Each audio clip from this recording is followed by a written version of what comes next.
Débora Oliveira, nossa analista de economia, que já está por aqui. Já estávamos na discussão, quem gosta, quem não gosta de horário de verão, né, Débora? Tudo bem? Porque é uma discussão bem polêmica, né, Carol? Bom dia para você, para todo mundo que já está nos acompanhando. E aí, você prefere com ou sem horário de verão? Pois é, a gente estava aqui discutindo, chegamos aqui na madrugada na CNN Brasil. E ainda está escuro, ainda está à noite. Não faz muita diferença para mim não, viu? Mas também não Débora acho. lembrava, mas vai que o dia rende um pouquinho mais. Aí a gente se empolga e fica mais tempo acordada. E para quem tem que acordar de madrugada, no dia seguinte, litros de café, né? Pois é, assim a gente sobrevive, Débora Oliveira. Mas a questão é uma conversa que toma conta, obviamente, do nosso dia a dia, da população, mas é um assunto muito, muito sério. A gente está falando aqui sobre a questão das consequências que estamos enfrentando por conta da estiagem que o país vive nesse momento. E quando a gente fala, Débora, em estiagem, quando a gente fala também em calor intenso, a gente percebe um pico no consumo de energia.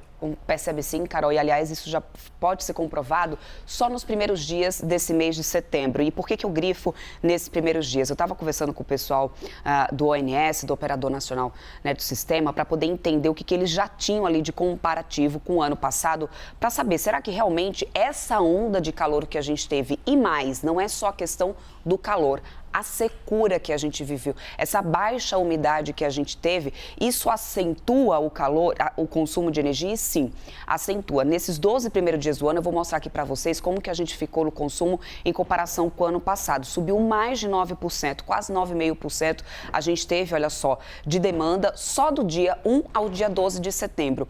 E eu lembro, viu, Carol, que aqui nesses dias, esses primeiros dias do mês de setembro, foi justamente quando algumas cidades do país chegou a registrar aquela baixa umidade do ar comparada a desertos como o Saara, por exemplo. Foi aquela onda de calor que a gente enfrentou no Brasil, né? Exatamente. Logo lá no início, né, logo ali pelo dia 4 até o dia 7 de setembro, e aí a gente teve essa baixa umidade. Essa baixa umidade acentua a sensação térmica ruim, e isso é óbvio que faz com que as pessoas acionem mais ar-condicionado, refrigeradores e por aí vai, o consumo de energia dispara. Em 2023 a gente teve 72.701 megawatts médio ali sendo consumidos e a gente já passou para quase 79.500 com um aumento de 9,3%. Eu estou falando isso aqui de menos da metade do mês. E a previsão, as previsões que o ONS já tinha feito para esse mês de setembro já foram revistas. Inclusive previsões da questão dos reservatórios, que devem terminar o mês de setembro abaixo do que o próprio ONS já estava prevendo. Principalmente, aí o que chama mais atenção é do Centro-Oeste e Sudeste, que deve ir para casa dos 46,9%, essa previsão de agora, já atualizada no último relatório do ONS. Apenas no Norte e no Nordeste, que a gente ainda tem ali acima da casa dos 50%, o Nordeste, inclusive, já no limite para poder descer um pouco mais desses 50%. E por que é preocupante essa situação aqui do Centro-Oeste, Sudeste e do Sul? A gente, quando tem reservatório mais baixo, é claro, a gente precisa acionar termoelétricas, o custo da energia é maior, a gente já tem a bandeira tarifária vermelha no patamar 1 em execução.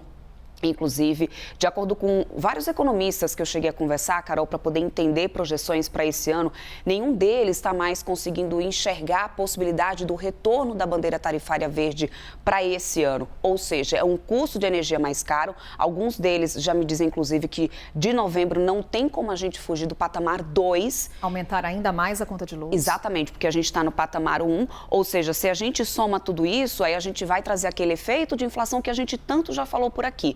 Mas na base de tudo é isso aqui, o aumento do consumo de energia, ele existe, com o calor ele é acentuado com a baixa umidade do ar e a gente não deve se livrar tão cedo dessa situação, pelo menos não por enquanto, viu, Carol? E aqui destaco a situação da região sudeste do país, Débora, porque temos agora as informações lá do Rio de Janeiro. O governador Cláudio Castro está, nesse momento, inclusive montando um gabinete para monitorar a situação dos reservatórios por lá. O estado já enfrenta uma crise hídrica.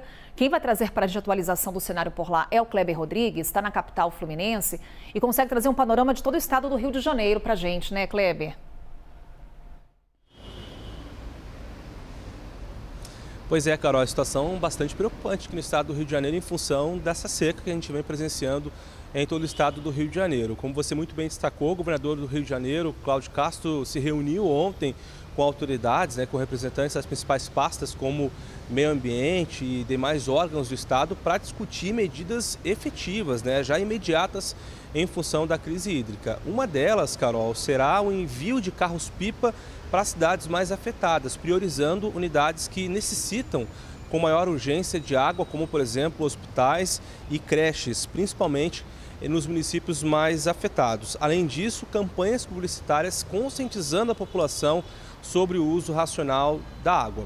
Uma medida que já se faz necessária, que já acontece, inclusive, foi a redução do fornecimento de água por parte da SEDAI, a Companhia Estadual de Águas e Esgotos do Estado do Rio de Janeiro, que anunciou que reduziu em 10% o envio de água para o sistema Imunana Laranjal. E a gente está falando desse sistema que abastece, por exemplo, toda a Baixada Fluminense.